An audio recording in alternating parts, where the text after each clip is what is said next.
Transuniverso.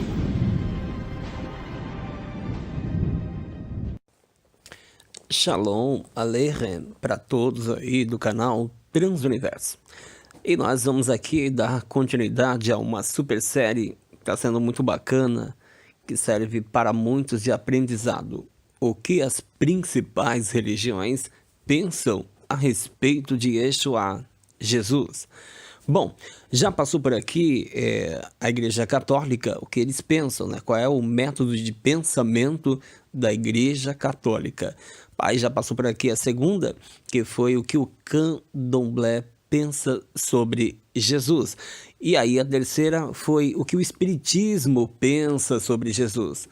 O quarto que passou por aqui, se eu não me falha a memória, foi o que o Islã pensa sobre Jesus. O quinto foi o que os hindus pensam sobre Jesus. O sexto, o que os budistas, né, os budistas, o que eles pensam a respeito de Jesus. E por último, o sétimo, é o que os ateus pensam sobre Jesus. E hoje nós vamos falar sobre o que os crentes, né, o que os evangélicos pensam a respeito de Jesus. Bom, para nós iniciar aí, já peço a sua participação aqui comigo, fazendo o quê? Deixando o seu like, o seu comentário no final do vídeo, tá bom? Se inscreva em meu canal, me ajude a chegar em 10 mil inscritos. Para você que já é inscrito, muito bem-vindo e obrigado por sempre estar conosco aqui, tá bom? Então, assim, fica bem mais fácil falar da igreja evangélica porque eles têm Jesus como algo bastante supremo, bastante significativo, né? Um pouco oposto a respeito de outras religiões, como o Islã, por exemplo, que dá muito ênfase ao seu grande profeta Muhammad, e no judaísmo dá um grande ênfase ao profeta Moshe, ou Moisés, como é conhecido.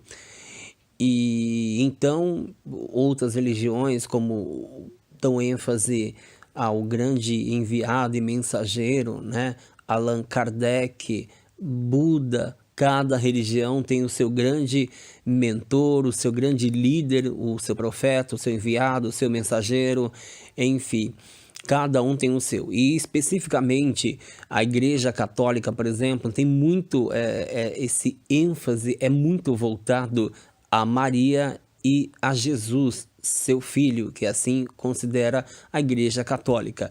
Já os evangélicos crentes enfatizam muito Jesus como seu principal enviado de Deus, né? O Filho de Deus, é o que nós vamos conhecer aqui, e vai ficar bem mais fácil de explicar, já que Jesus é o centro das atenções aí para os evangélicos. E como sempre eu quero deixar aqui, a minha intenção não é contrapor as opiniões das religiões, apenas informar você que é de outra denominação, como pensam as outras, né? O que vale é o respeito entre todas, indiferente de opinião, de crença, de doutrina e de fé. Ok? Os crentes, que é conhecido hoje como os evangélicos, acreditam que Jesus é o que as Sagradas Escrituras, a Bíblia, que eles têm como base de tudo, dizem que ele é. Vou dar alguns exemplos na visão dos evangélicos. No último livro da Bíblia, conhecido como o Apocalipse, no capítulo 1, do versículo 17, Jesus se apresenta como o primeiro e o último. No livro de Isaías, no capítulo 44, do versículo 6, Deus também se apresenta como o primeiro e o último. No livro escrito por Moisés, conhecido como Êxodo, no capítulo 3, versículo 14, Deus disse a Moisés que ele Eu sou como o Senhor Jesus respondeu aos judeus no Evangelho de João, capítulo 8, versículo 58. Antes que Abraão existisse, eu sou. Resumindo, Jesus é Deus em forma de homem, como ele disse no capítulo 10 do versículo 30 do livro de João. Eu e o Pai somos um. Isaías também profetizou no capítulo 7 do versículo 14. Portanto, o Senhor mesmo vos dará um sinal. Eis que a Virgem conceberá e dará à luz um filho, e lhe chamará Emanuel, que quer dizer Deus conosco. No livro de Mateus, capítulo 1, versículo 23, é confirmada essa profecia, e para todos que entendem, Emanuel significa Deus conosco, já está dizendo praticamente tudo. O profeta Isaías escreveu no capítulo 9 do versículo 6 que, dentre outros nomes, Jesus seria conhecido como Deus Forte, no Evangelho de João, capítulo 20, versículo 28. Acaba se cumprindo quando Tomé respondeu dizendo para Jesus: Senhor meu e Deus meu. Na carta de 1 João, capítulo 5, versículo 20, os crentes também se apoiam que o apóstolo João escreve falando de Jesus. Este é o verdadeiro Deus e a vida eterna. Conclusão: no primeiro capítulo do Evangelho de João, ele descreve Jesus como o Verbo e diz o Verbo era Deus. Com essas verdades bíblicas, para os crentes, eles entendem que Jesus Cristo é para eles, sem dúvida, pastor, salvador, filho de Deus, Senhor e o verdadeiro Deus, ou seja, Jesus é tudo para eles, como o próprio Cristo disse: eu sou o caminho, a verdade e a vida. E aí, claro, eu quero também assim deixar um pouco mais amplo esse conhecimento dos evangélicos, entendendo que Jesus é Deus, mas de que maneira? Como uma segunda parte, sendo que eles acreditam numa trindade, tá certo? Uma trindade, ou seja, 3 seres divinos em um.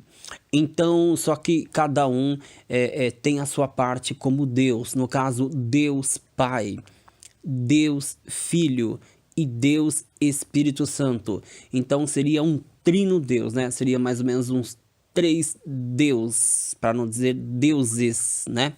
Enfim, é nisso que eles acreditam. Acredita que Jesus realmente é o Messias, o enviado, aquele que vai vir para arrebatar a igreja evangélica, para arrebatar o seu povo fiel, que temeram a ele e fizeram toda a sua vontade, e que se santificaram, se separaram para adorar a Deus, a Cristo, né? E toda a sua obra o amaram a ponto de alcançar a salvação eterna via meio à aceitação dos ensinamentos de Jesus, a aceitação de Jesus, né? Revogando sua vida e lançando-se a Cristo, a fim de que alcance a tão sonhada salvação das almas. É assim que a igreja evangélica consiste e tem a visão sobre Jesus, a respeito de Jesus. Bom, eu quero já desde então agradecer a todos vocês que fazem comentários, a todos vocês que estão assistindo, que não comentam, mas apenas observa, apenas aprende, apenas guarda para si. Eu quero eu quero tentar ajudar com que todos compreendam e entendam que todos têm um ponto de visão. Todos têm um ponto de vista de ver a sua fé. Ninguém está na sua fé porque simplesmente quer, porque entende que ali é o seu chamado, é o seu lugar, tem o seu ponto, tem as suas provas, o porquê consiste em permanecer lá. Tem o seu ponto de fé, o seu testemunho. E o que importa, já que Cristo ensinou que nós devemos amar uns aos outros, então certamente nós não devemos amar quem nos ama apenas, mas sim quem não se importa conosco, por exemplo. Só esse ensinamento já prova que nós devemos respeitar as religiões, respeitar os seus pontos de vista, sem atacar, sem preconceito, sem discriminação, ok? Isso serve para você aí que está assistindo esse vídeo. Tá certo? Então, gente, eu quero deixar aqui meu forte abraço a você e eu espero muito que você deixe seu like, compartilhe esse vídeo e assista todas as séries. Assim você vai entender melhor o ponto de vista do outro, ok? Vai amar mais o outro. E sobre concordar, você não é obrigado, tá? Aceitar, você pode não ser obrigado, mas conviver e conviver bem, isso é próprio e característica de quem professa o nome de Yeshua. ou Jesus. Ok? Um abraço de verdade, de coração a todos vocês. E Shalom Aleichem.